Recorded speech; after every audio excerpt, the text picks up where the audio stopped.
Hey, Colin, welcome back. How are you today? Very well, thanks, Darren. Great to see you. I hope you're doing well. I'm doing great. Great. Good to see you again. Yeah. Um, Absolutely. yeah, I could not meet with you during Sydney trip, but yeah, live, virtual is same thing. So Absolutely. Absolutely. It's an interesting world, isn't it? You can be in the same city and not catch up, but then you can catch up anywhere around the world. So exactly, great to be able exactly. to stay in contact. Absolutely. Yeah. Look, we in the series of the podcast we started some time back. So let's get into the next topic, which is very interesting, especially when you are working in multi-client relationship. So the promises and challenges that multi-client relationship will bring. Absolutely. And look, a real passion for me, something that I've been doing for most of my career, Yeah, working for a number of different customers or clients at once with a strong consulting background. So, yeah, something I love to talk about. exactly. Yeah. I mean, who else can be better person to talk about this topic? Yeah, knowing you working in EDS, working with multiple clients, CBA, Optus, Integral Energy at the time, and then you done GHD and many things happen in between. And yeah, good, good. So let's extract the juice out of you, the knowledge you Okay. have, and let put it in the records for other people to get benefit out of you. Well, I think that's the key here, isn't it? It's sharing a little of what we've seen, and hopefully it resonates and gives people something to think about that might further their careers. So, hope there's something in what I can cover today that's of interest. Just a bit of background in terms of multi-client. I've been working around the world in global capacity for a number of different companies across many different industry verticals. So a lot of work with government in all facets. I was head of utilities for one organisation, looking at water, energy, gas around the world, and what was happening with the whole energy transition that we're going through at the moment. I've worked with resources mining companies, plenty Yeah, of those in Australia, the big players like BHP and Rio. Have worked strongly in transport sector and working on all manner of different transport projects. But the big one for me, and a vast period within my career and working with you, of course, was in telecommunications and things like rolling out 4G across the Democratic Republic of Congo, working on all manner of upgrades to 4G, 5G, around the world for different telcos, and certainly here in Australia with the likes of Telstra, Optus, Vodafone. So perfect. multi-client, yes, absolutely. Multi-industry, yes, absolutely. Multi-industry, multi-client, multi-countries, multi-religion, region, yeah, everything. So Everything, yeah, yeah. good, good, good, good, good. Look, I mean, for me, I mean, my clients are generally, people who are preparing PgMP, PfMP, and certification. At any time, I can have 25, 30 clients. So talking to them day in, day out. So yeah, so Yes, that's a yeah. different complexity than what you have gone through. All right. So, Colin, anything else you like to talk before we get into the questions? My questions. Oh no, happy to go for the questions. Yeah, let's go. Let's start. So, how do project program managers leverage his relationship with past client to secure new deals? And what is the ground reality in the current scenario? Your experience, please. So my experience has been that it's only the really good project and program managers that understand the true value of a customer Yeah, as opposed to a project. yeah, They are certainly wedded to the cause for a project and delivering that project and getting good customer outcomes, and they'll spend a lot of time and energy to make sure the project is a success. As they get towards the end of a project, the temptation is to start looking for the next project, not necessarily the next customer. And yet, the really good project managers will be asking their customer as they move towards the end of a project and into implementation, what's next? Where do I go next? How can I help you more? Uh, existing customer is your best customer for the future. There's no doubt about it. It's 10 times harder to find a new customer than it is to continue working with the customer that you've already got. And hey, hopefully they've loved your work. You've been able to deliver outcomes for them. They can see the value of what you've done. So I think it behooves any good project manager to be seeking out what else can you do with that customer early on. Don't wait for the project to end because getting the next project up and running takes a bit of effort. See what you can do to get things moving faster. Often it's the case that the timing doesn't work, so you might have to double hat on 2 projects. Now that's great, depending what sort of organization you work for and what your management think of that. But really, that just shows that you're even more powerful in terms of being able to work across multiple projects in multiple ways. So looking out for that opportunity, really important to do so. If the customer that you're working with doesn't have something for you, then it's a good time, probably 2/3 through a project, to start looking at, well, what could I do next with other customers and other projects, and start putting out feelers. So many times, I've seen a project come to an end, the project manager go, oh, I just need a break. And then they spend too long trying to find out what's the next project to move on to. And that's wasted opportunity for them and for other customers who could have taken advantage of their skills. So look early, put the fingers out to see what the pulse is of the client that you're working with at the moment. And hopefully you can build a much stronger relationship with that customer over multiple projects over time. Definitely.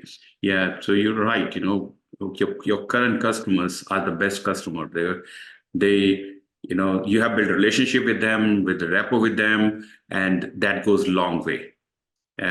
Starting with a new customer, always challenging. And yes, it's a take up and down, learning, how fast you can learn their businesses and so on. So, yep, one thing is your current customer, work with them, stay with them, and excite them, make them happy, so that there's repeat business coming from that. Yeah, absolutely. And they will be happy to talk about you and your work, writing recommendation for you on LinkedIn, or writing, some people are really happy to do that. Okay, especially if you've done a great job, they said, why not? I love to do that. So that's where it is, Now, when I do get, so I always go back, my customer talking more than 300 or testimonials, and they talk great, of course, Anyway, so that's always good. And when people see the similar clients, see the value you have delivered to those clients, they're most likely come and talk to you. Hey, you did help my friend, you did help my friend's company. They did really well because of your contribution. That's right. Yeah, so do the best. That's the message. Yes, and get the outcome that they're seeking. One thing I like to do with every project is just write down what are the key performance indicators for the project, so that that's in your project plan right from the beginning with your customer. And then at the end of the project, you can debrief and say, did we meet those KPIs? Did we achieve the success? And if you have, then that's, again, real strong enforcement for being able to move to the next project with that customer.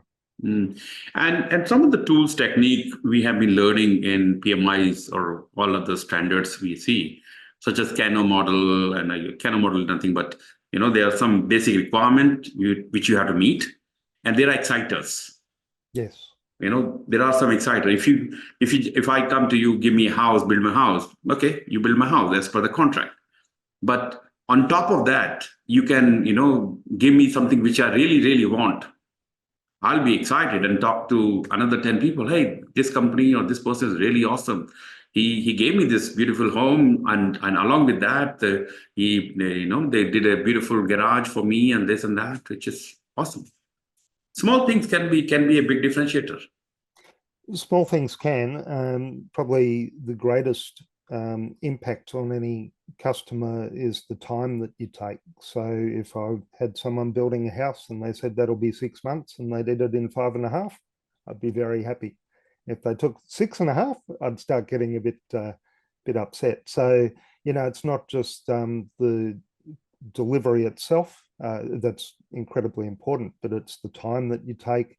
It's whether you met the budget, and it's the customer care that you show along the way, the true understanding of where they're at, and being able to communicate with them on here's how it's going, here's where things are up to, here's what's coming next. I love the concept of a project on a page where you can share with customers regularly throughout the project.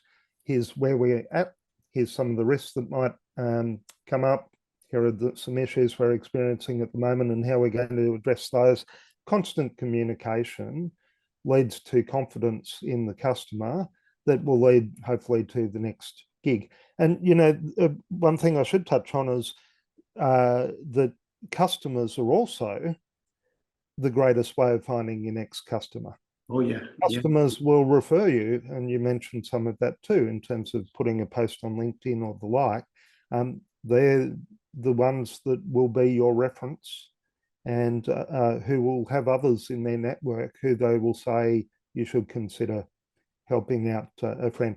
I had a friend looking for someone to help with their roof the other day, and I'd had some work done on my house with some guttering, and I referred the roofer to them because they did a great job for me. And that's how it works for project management. Exactly. Yeah, that's very it. If you do a good job, the most likely your customer are happy, or they will be excited to talk about you in the conferences, the meeting. Hey, this company is doing really good job, and talk to them. They are the awesome people. And that's what it is. Exactly. Great. Thank you. So my next question. How does overseeing multi-client relationship impact resource allocation, prioritization, scalability, and flexibility in service delivery? It's a massive challenge and a massive opportunity. And to my mind, there's a lot that organizations can do to support being able to scale. And it's incredibly important to know who's doing what, when, for how long within any organization. And yet I see that that's a gap for many in terms of true program management of what's happening, particularly around resourcing. So in many cases, milestones will be mapped, and an understanding of budgets is definitely mapped. The financial elements get tracked pretty closely. But the resource one is really interesting in terms of knowing when will someone come free, how could they be reallocated, how many jobs are they working on at once, and could they take on more. It's actually a really, really tricky thing to do, because throughout any project, you might have periods where you're absolutely full-time or overtime on the project. Yep. And other times there's not much happening. And it's very hard to calculate that variability.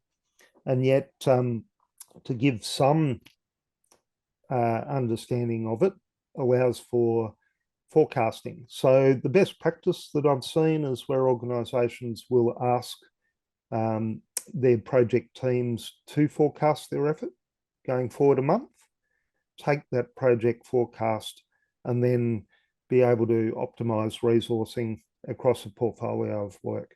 That makes a lot of sense, because you don't want people sitting idle. You do want to be able to see that they're kept actively engaged on things, just to keep them, in the game and excited by what they're doing. And so it's a very important part of program management to look at things in that way. There's some fantastic tools out there to be able to help, and not the usual suspects like MS Project.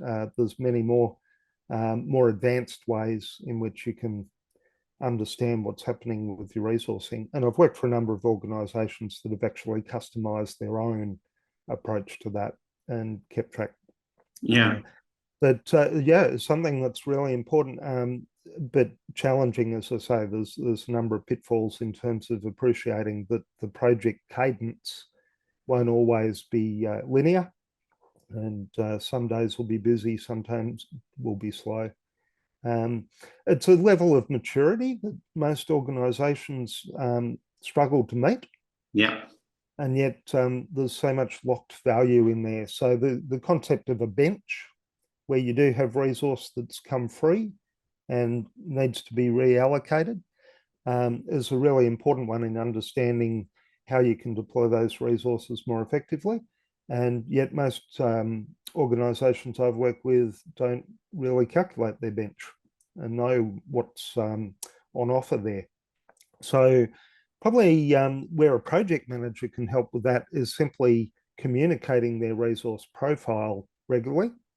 And that could come out of something like MS Project, where you've got your resource histograph.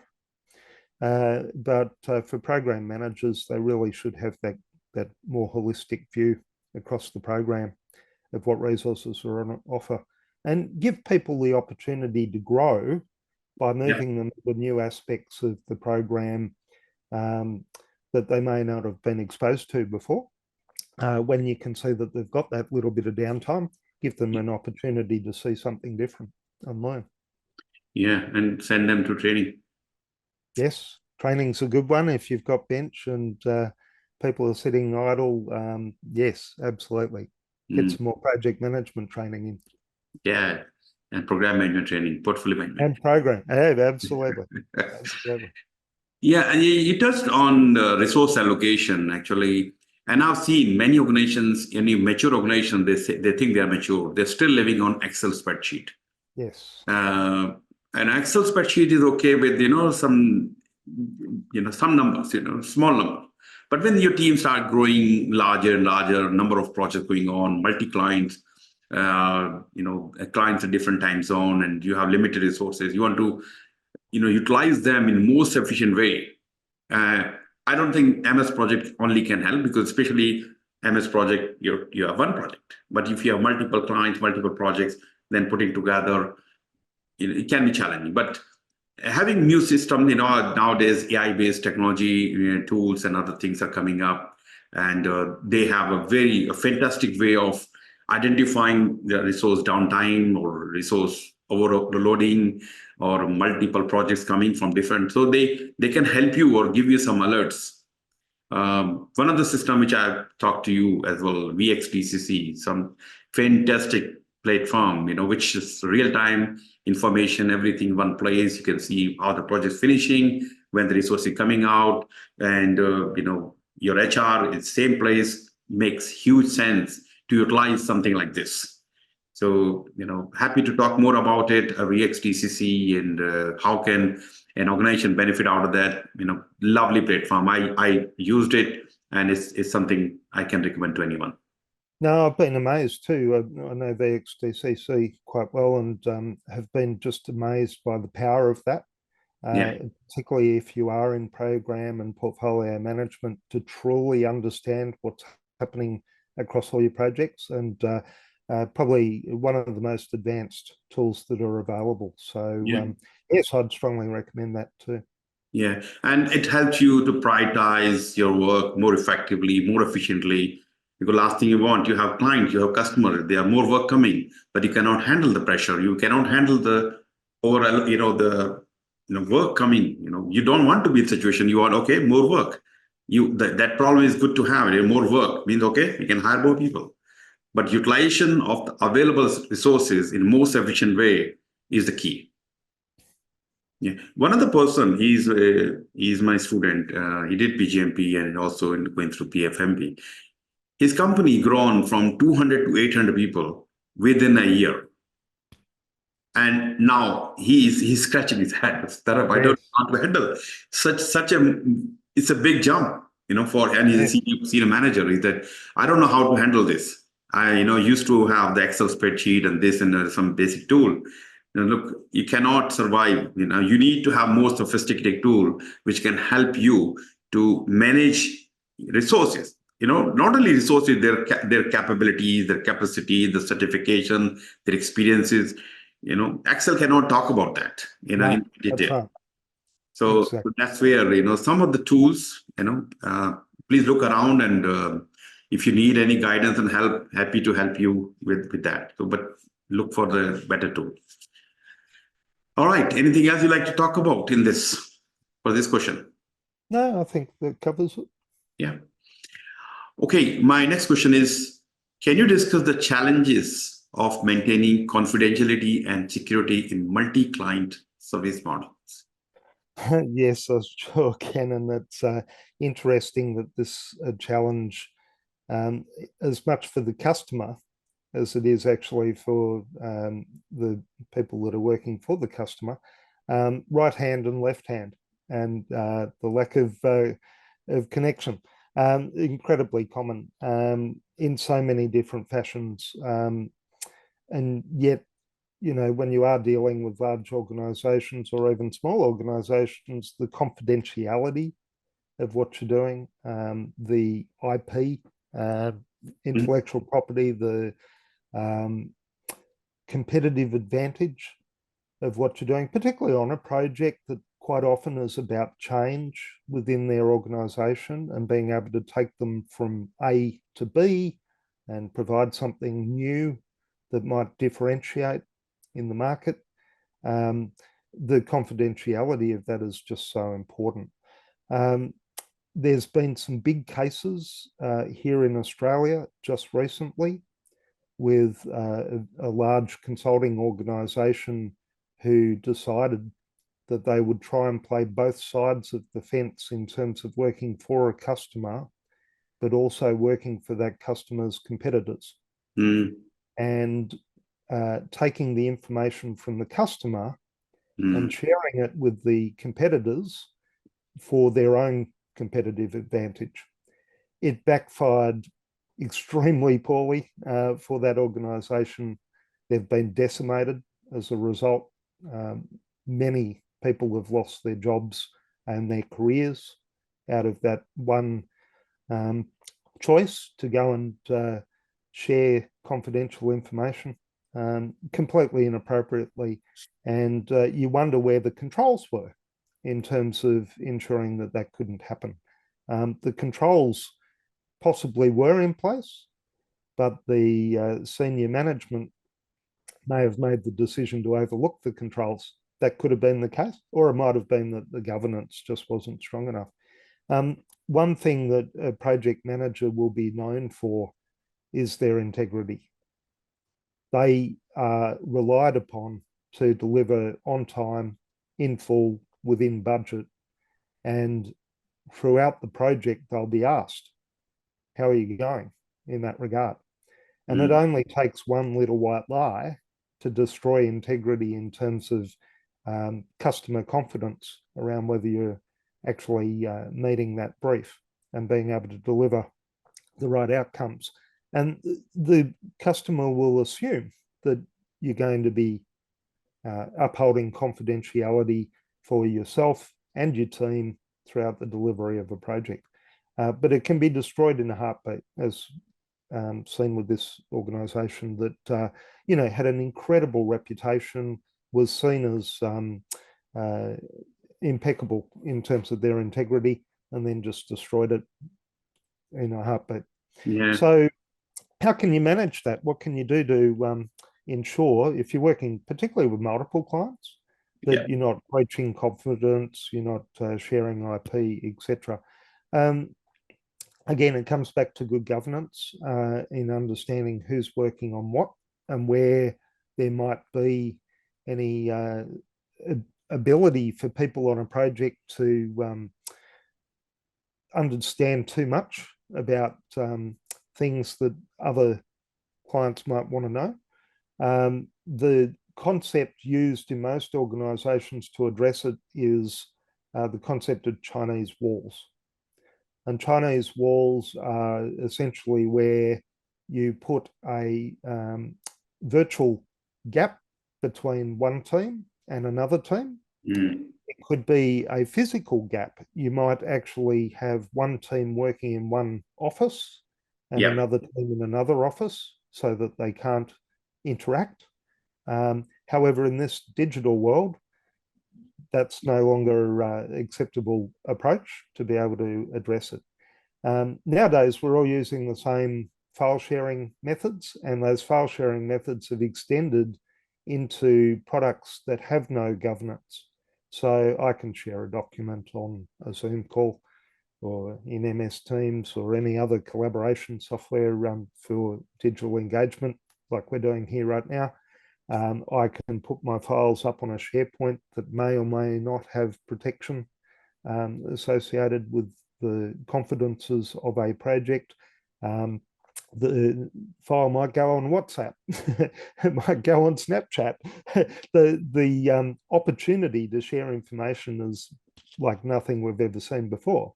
And yet that provides the perfect environment to share confidential information without even thinking about it. I was interviewing someone for a position to work for me a couple of months back.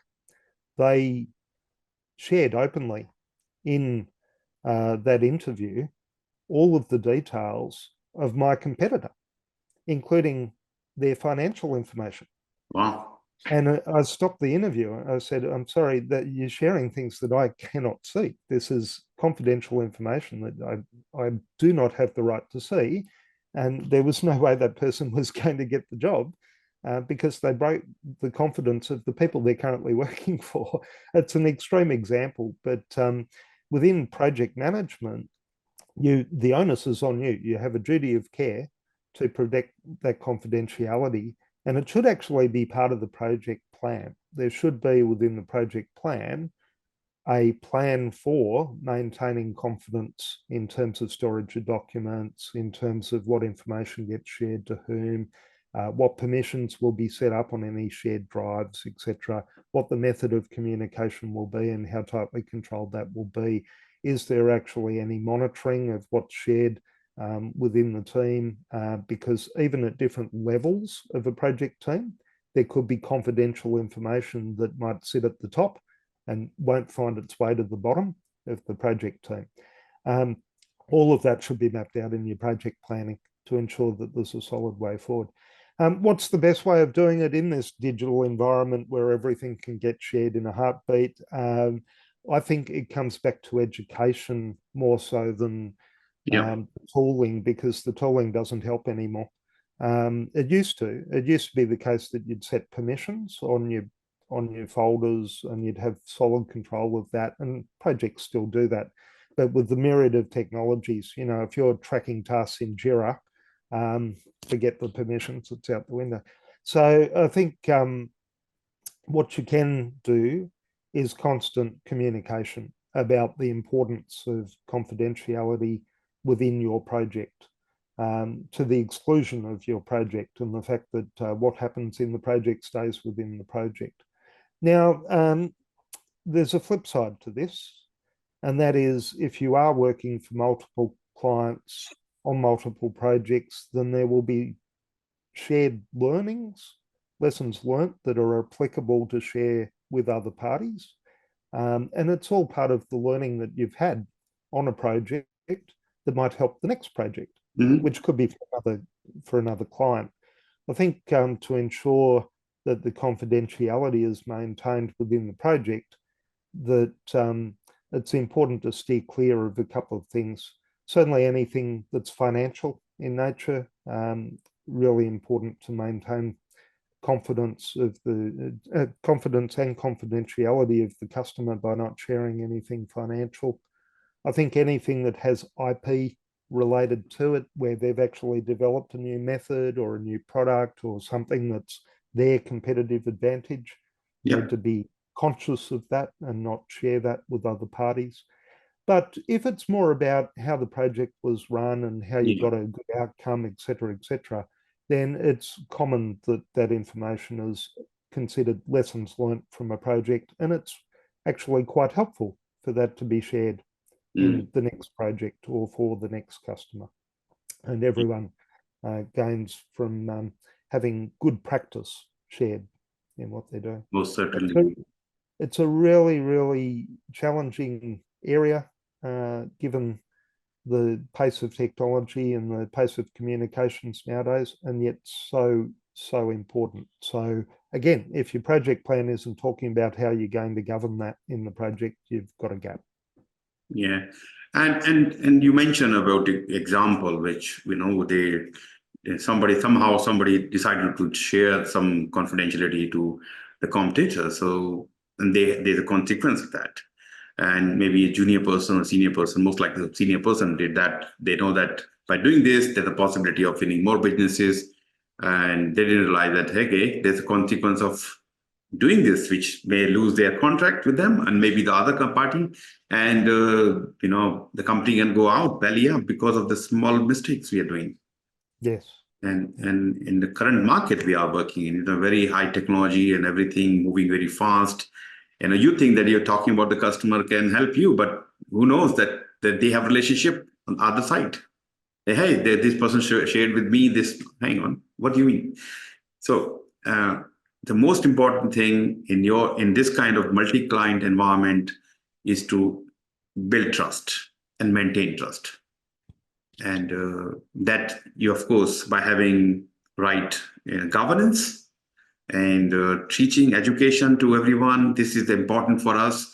And in realizing that is important for their families as well, because we cannot maintaining jobs as well. The technology, use the technology, putting all the protections, firewall or whatever. You talked about different buildings and other things. Of course, all this can help. That's where you have to build confidence. Show them. Otherwise, you all are doing work for my computer. Why should I come to you? Because there's always a risk, which is a very genuine risk. If you demonstrate that this is how you're going to protect the confidentiality, my information, and this is how you're going to help me to grow my business, then only I will come to you. So that's very important. What you say you're going to do, and you maintain it, and you will have long-lasting relationship with multi-clients. Absolutely, that's the case. Yeah, and confidence is a great word for it as well. You lose the confidence of the customer. There you go. You're gone. Your business gone. And people talk at the higher level. Everybody talks to each other. Hey, look, they're working, getting good service. Why not talk? And the bad service talks actually that, good service, very rare. Some people talk, but bad service, they talk 10 times or maybe 100 times more. There's a litmus test for it that's quite helpful. Think of what you're doing, and if that was published on the front page of the newspaper tomorrow, how would you feel? And that's always a good way of thinking about, am I taking the appropriate action for my customer and for myself? Is it something that could be openly shared in the newspaper and I'd be happy with the outcome? Or is it something that would be taken negatively and have repercussion? Exactly. Look, yeah, it can be maintained very well, and you can build confidence, and you do a good job, and there's a good way of doing the business. So demonstrate that. You will get multi-clients, maybe same business, same competitors, but you need to demonstrate why they should trust you. Exactly. All right, good. Thank you for the discussion. Very nice. Okay. What role does technology play in streaming, communication, and data management for multi-client interactions within dynamic organization structure? So I've been in and around technology my whole career. I love what technology can do. Yeah. And yet it's got the ability to do good and evil. And I think from a communication perspective, the technologies that we have at the moment have actually gone a little too far in terms of communicating effectively. Communication, first and foremost, is a two-way activity. You share a message and you get an acknowledgement of that message. So much of our communication nowadays has gone one way. You share something and you feel that message has been communicated. And yet in terms of the feedback, and understanding how that message resonated with the audience, if indeed you even had an audience, can be hard to tell. One simple example would be posting something on social media and regarding feedback based on the number of likes that you get. Mm. The number of likes could have nothing to do with people liking your message. It might be that they see something in it for themselves in terms of their own agenda. It might be that they're liking it just to share with their network to say, hey, have a look at this, how crazy. It could be completely different to what you thought it was by sharing your message. When I think of ways to communicate, but not effectively nowadays, we've talked about it on the call already today. You could be doing it via a myriad of different tools, Snapchat, Instagram, TikTok, is in the social media space, but then in a program and project management space, it might be a SharePoint portal, it might be an Aconex application, it could be everything that you're holding in Primavera or MS Project, it could be multiple different tools again. And yet, where's the feedback? Yes. Where's the ability to know that the information shared actually was even looked at? When it was looked at, what was the response to it? And did it actually have the desired effect? Mm. Everyone's had the experience of, oh, did you get the email I sent? Well, no. Well, I probably did, but I've got about 600, so I'm not sure if I've got it or not. Completely ineffective in terms of really communicating. I think a lot of it comes back to being able to synthesize a clear message and ensure that that clear message resonates with your audience. And this is critical, absolutely critical for a project manager. I always say there's three things a project manager has to achieve on any project. They have to communicate, and thirdly, they have to communicate. They are essential to the success of the project. Why say it three times? Well, actually, to have a message heard, you normally have to communicate it 7 times. They've done plenty of studies to show you have to communicate something 7 times for it to be actually heard. Which is probably why in advertising you see the same ad pop up over and over and over again, so it eventually sinks in. What tells you that something has sunk in is quite simple. It's the response. So as a project manager, I'd be thinking through my communication plan, which of course is part of your project plan, to say how will data and information and progress updates and everything to do with the project be communicated? How will it be received by a target audience? Who am I talking to, and who's going to take that data and do something with it? And what response am I going to get from it? Now, best practice in this regard, I talked about it a bit earlier, is project on a page. I'm a huge fan of the notion of a project manager sharing the key aspects of a project, which should be always time, cost, scope, quality, issues, risks. All of that should be shared on a page with the customer on a regular basis. Could be weekly, could be fortnightly, could even be monthly for larger programs. And then get the customer to sign that.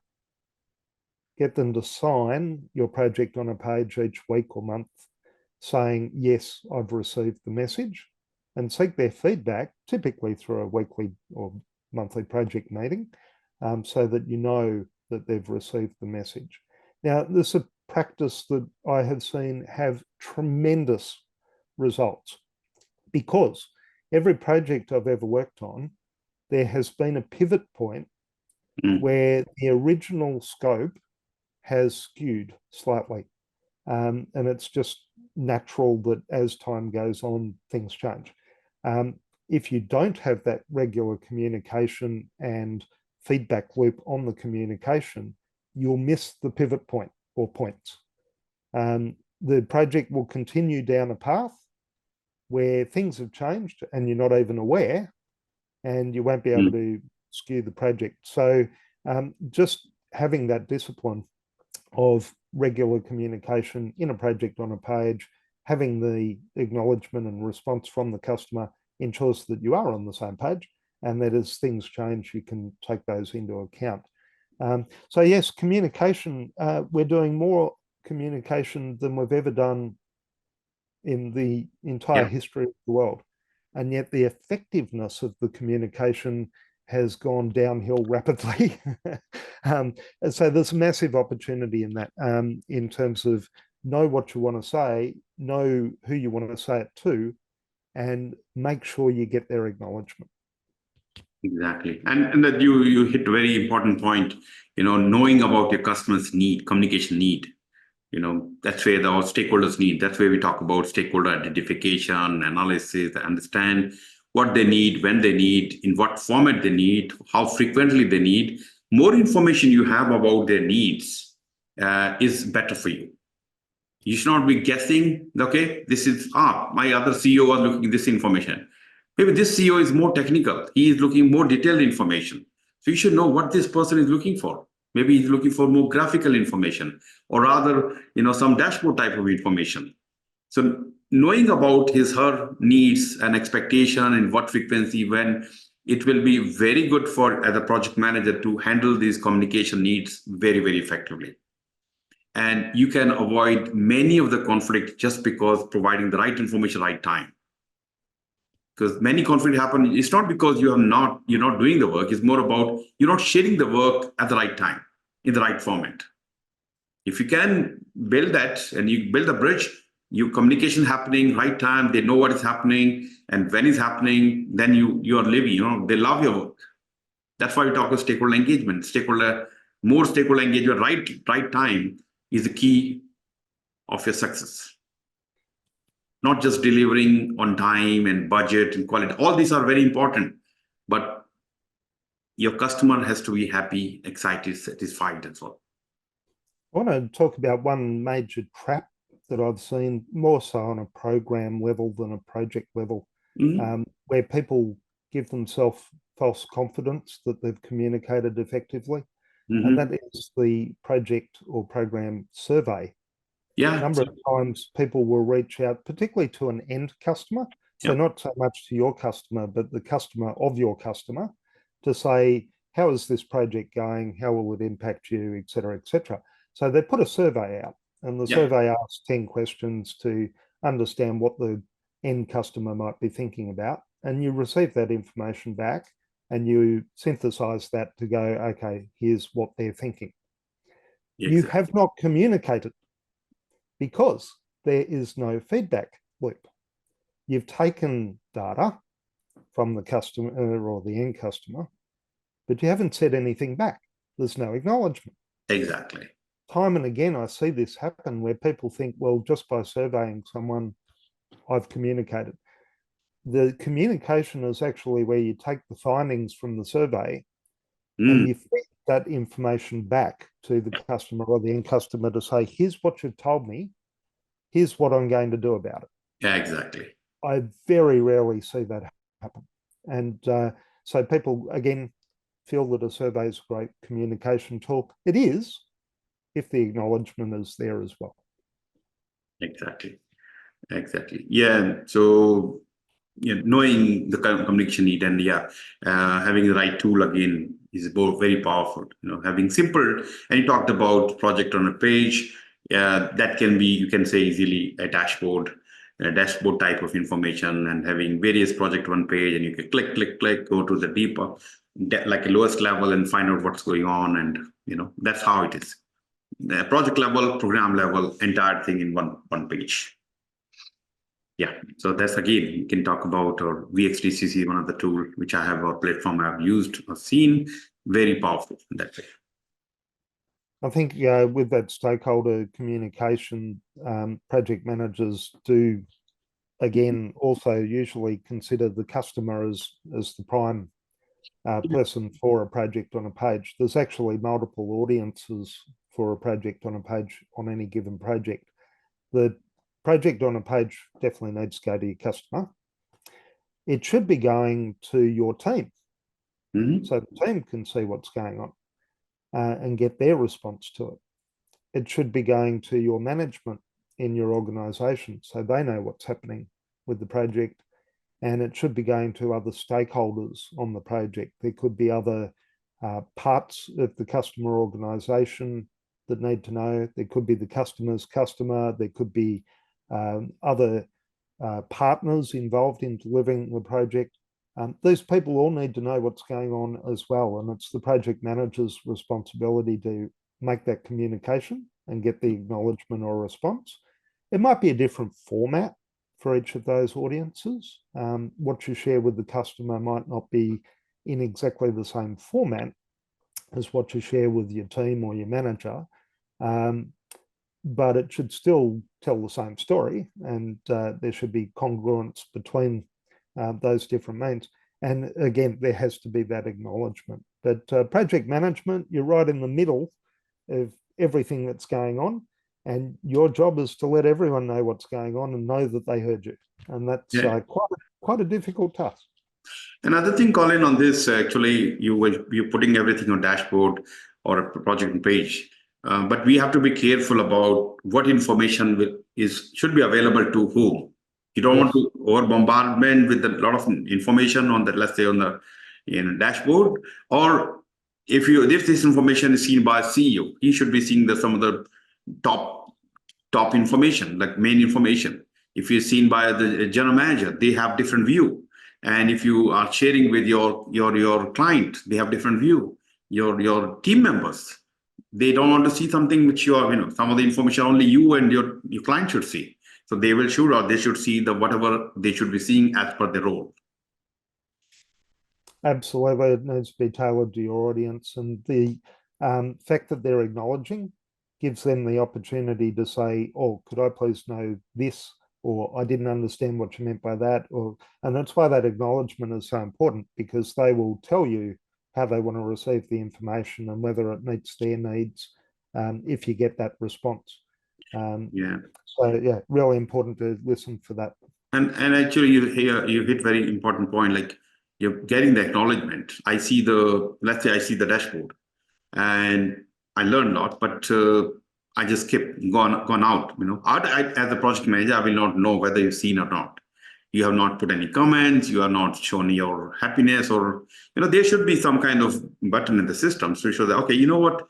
I've seen that. I have these comments. Put a comment, or I'm okay with this. Great, smiley face. These kind of instant, what do you call it? Reaction from the customer or the audience is a great way of finding out whether the information you shared is really powerful, acknowledged by the customer or the audience.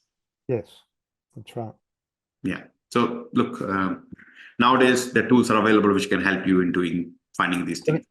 Plenty of tools to communicate. Absolutely. You need to have the right tools. That's right. Okay, my next question, how do multi-client relationships impact service providers' long-term loyalty and retention strategies? Sure. Look, there's such a myriad of different approaches that service providers take that it's hard to be able to answer in one particular way. Sometimes you'll have clients and projects that last a long time and give you the ability to build a true trusted partner relationship with your customer and your supply chain. And that's a wonderful place to be. You get amazing outcomes where there's a long-term play, and you can build upon each other's strengths, the supplier's strengths, your strengths, the customer's strengths, and build out something that's going to stand the test of time. In other circumstances, it could be completely transactional, where you're just in to do something quick and make it happen and get out again, and that's the end of the project. And there's nothing wrong with that either. It comes down to the scope and nature of what you're doing. So I've seen all different extents to that in terms of what a project relationship could be with your supplier base. What's important, I think, throughout it all, similar to how you address your customer looking for the next opportunity, is looking to your supplier for the next opportunity. And knowing that your reputation, your integrity, your ability to get the next opportunity strongly relies on what they think of you, even if you're only working together for a couple of weeks. So the supply base I've always treated as a really important partner in what I'm doing. The term that I've heard many times to describe the supply chain is the vendor. And yes, they are selling something, so they are a vendor. I get that. But I've always angled towards them being a partner more than a vendor. And what that means is I've always considered, how do I build a relationship with that party rather than just a transaction with that party.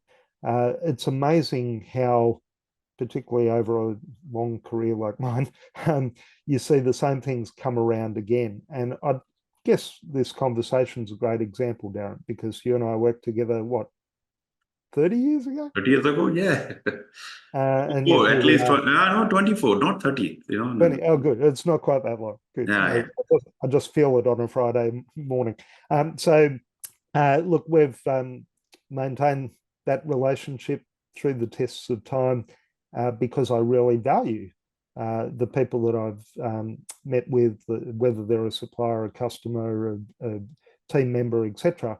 It's all about people in business and having that relationship. So I think what you can do if you're working with multi-partner scenarios is always keep in mind that that person could be your next employee, they could be your next employer, they could be your business partner, supplier for your next project, they could be a supplier that's working with a customer that you want to work with, and therefore they've got a way to introduce you to another client. They're incredibly valuable. The people that see suppliers as you're just a vendor, give me what I want and get out of my hair, are missing a real big opportunity. So I think, again, how do you communicate with them effectively? How do you build that relationship? Where's the project on the page for the supplier? How are you dealing with that? How are you getting their acknowledgement and response to communications you have with them? How do you make them feel like they're in the tent, not outside the tent on what you're doing with your project? A lot of people do, and I've seen it time and again, think, oh, they're just the vendor, will, keep them in the dark and treat them like a mushroom. It's actually so much more effective if they're part of the team. Treated as such. I've seen that happening. They call their service provider as partners, and when the time comes for recognizing, rewarding, they're rewarding their own team. Said, hang on, what's the partnership? Where's the partnership? These people sitting here doing day in, day out, exceptionally great work. Where the partnership term gone? When you say you actually do that, show them that we really acknowledge that there's a relationship and that long-term relationship. And as you correctly mentioned, these relationships can go a long way, not just getting my work done and you're out of the door and, yes, yeah, who knows, you will be working with the same vendor again, maybe a different side, you may be sitting on the other side now, you are the vendor, another person is, you have to think that way. I'll give a practical example that's just happened to me yesterday. So I was working closely with a supplier on a project a couple of months ago. We were only working for one client on one project together, but I built a strong relationship with their team. Their chief marketing officer contacted me 2 months ago to say, off the back of the one project that we've done, we're going to write an entire page for our website, simply focused on you and your business. And we'd like that page to help you find more business and them find more business too, in partnership. And this is a company that I'd done a webinar with as well to talk about the project that we were on. And they really wanted to establish, you know, what we could do for the long term in partnership more so than just the one project. I Exactly. got an email yesterday from another client reaching out to say, can you please help me with this project? Because I know that you worked with that supplier and we want to have you work with that supplier and with your company to help us out. And, you know, that would never have happened if I'd just said, okay, this supplier is coming in for one project to do the project and that's it. And I'm only going to talk to them about the project. Instead, we talked about how do we create a partnership and have a relationship that's ongoing. Very powerful. Basically value in each relationship, whether you are having relationship with the client having relationship with vendors, there should be, you know, acknowledging this is the bonding we have to create. We are a team, we're going to work together, get the work done. You know, there are ups and downs, but we are in together. Yes. So that's where it is a long-term loyalty, retention strategy. All we talk about is there. Yes. Having a good relationship and not just handshake. They trust you. You know, when the downtime come, you help them, and now your downtime come, they help. So that's how it is. That's exactly right. Yeah, exactly. So look, guys, look, very important discussion. This was a really eye-opener discussion. What we learned today from Colin's experience. I hope you have learned something out of this. These small things, some small nuggets, gold nuggets you got from this discussion.